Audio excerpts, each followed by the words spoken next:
Attorney Israt স্বামী এই কমিউনিটিকে দীর্ঘদিন থেকে সার্ভ করছেন, আপনাকে অভিনন্দন, শুভেচ্ছা। আসসালামু আলাইকুম সব প্যানেলিস্টদের, জি থ্যাংক ইউ তাহের ভাই। আম, এটা খুবই খুবই সুখকর আমাদের সবার জন্য। খুব গত জি লং টাইম আফটার আমাদের ইউএসএ তে এরকম একটা এক্সিকিউটিভ অর্ডার পাস হয়েছে আমাদের ইমিগ্রেন্টদের জন্য। জি তো এটা খুব অনেক আমাদের অনেক অসংখ্য ক্লায়েন্টরা উপকৃত হবে। যদিও তারা এখন বলছে 5 লক্ষ, কিন্তু 5 লক্ষের অনেক বেশি হবে। হুম যেমন হুম চিলড্রেনরা হবে যারা আন্ডার 21 এবং ওই রাইট প্যারেন্টসদের সাথে আছে, সেই চিলড্রেন গুলো এটাতে বেনিফিটেড হবে। So we don't know exact number, approximate number তারা বলছে 50,000 অর হুম অ্যাবাভ হুম হবে। তো কারা, প্রথমে আমরা বলে নিই যে কারা এলিজিবল হবে। এটা হচ্ছে যে তারা বেশ কয়েকটা এলিজিবিলিটির ক্রাইটেরিয়া রেখেছে। জি প্রথমে হচ্ছে যে যারা উইদাউট ইন্সপেকশনে, যারা উইদাউট পেরোলে অ্যাডমিটেড হয়েছে, যে আমরা বলি যে বর্ডার ক্রসিং হোক, অন্য কোনো ভাবে তারা এন্টার করেছে ইউএসএ তে, সেটা ফার্স্ট ক্রাইটেরিয়া। সেকেন্ড ক্রাইটেরিয়া হচ্ছে যে physical present in United States last 10 years, and it has to be before June 17, 2024 এর আগে 10 years পরিপূর্ণ করতে হবে। এবং তারা ম্যারিড হতে হবে ইউএস সিটিজেন কারোর সাথে, এবং ম্যারেজটাও হইতে হবে June 17, 2024 এর আগে, মাস্ট বি ম্যারিড বিফোর। এবং আমরা আমাদের অফিসে অনেক কল পেয়েছি যারা বলতেছে আমরা whether we can get married now. So তাদের উদ্দেশ্যে বলছি যে no, marriage has to be done before June 17, 2024 এর আগে। তারপরে তারা আরো যেটা ক্রাইটেরিয়া দেখবে যে ক্রিমিনাল কনভিকশন যেগুলো ডিসকোয়ালিফাই করে আপনাকে ইউএসসিআইএস এর বেনিফিটের জন্য, সেগুলো থাকতে পারবে না। তারা ন্যাশনাল সিকিউরিটির কোন রকম থ্রেট আনবে এ ধরনের কেউকে এটার অন্তর্ভুক্ত করা যাবে না।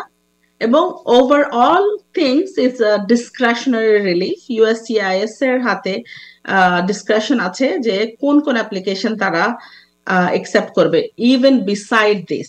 তো এটা আর একটু ব্রডও হতে পারে, আর একটু ন্যারো হতে পারে, যেটা এখনো তারা ইউএসসিআইএস তাদের পলিসিতে লে ডাউন করে নাই।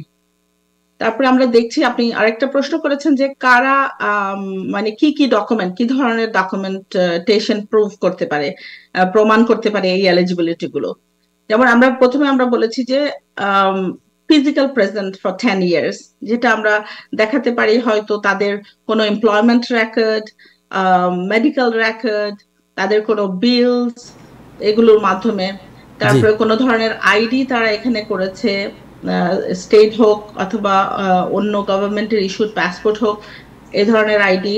তারপরে ম্যারিটাল স্ট্যাটাস, তাদেরকে ম্যারেজ সার্টিফিকেট দেখাতে হবে যে তারা হুম হুম দে আর ম্যারিড হিয়ার। তারপরে all these are criteria, and the good character certificate, যেটা আমরা মনে করি যে we can take it from people you know, জি আপনার এমপ্লয়ার কাছ থেকে, and there are other affidavit to prove all this, যেগুলো যার কোনো রেকর্ড হয়তো থাকবে না, তারা অ্যাফিডেভিটের মাধ্যমেও এটা প্রমাণ করতে পারে।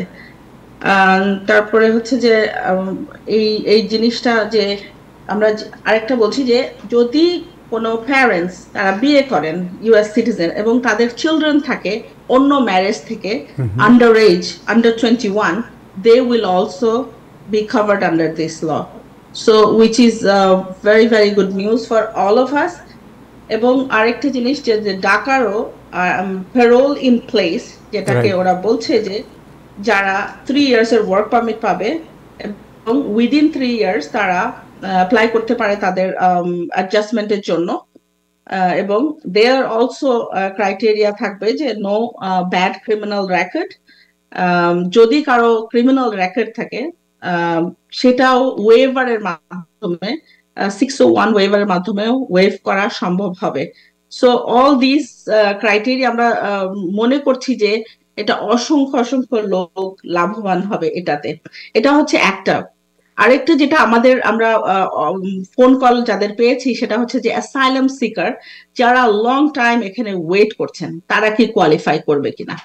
তো আমাদের তাদের উদ্দেশ্যে বলা যে যদি আপনারা এই ক্রাইটেরিয়া গুলো মিট করেন তাহলে ওনারাও কভার করবে আন্ডার দিস।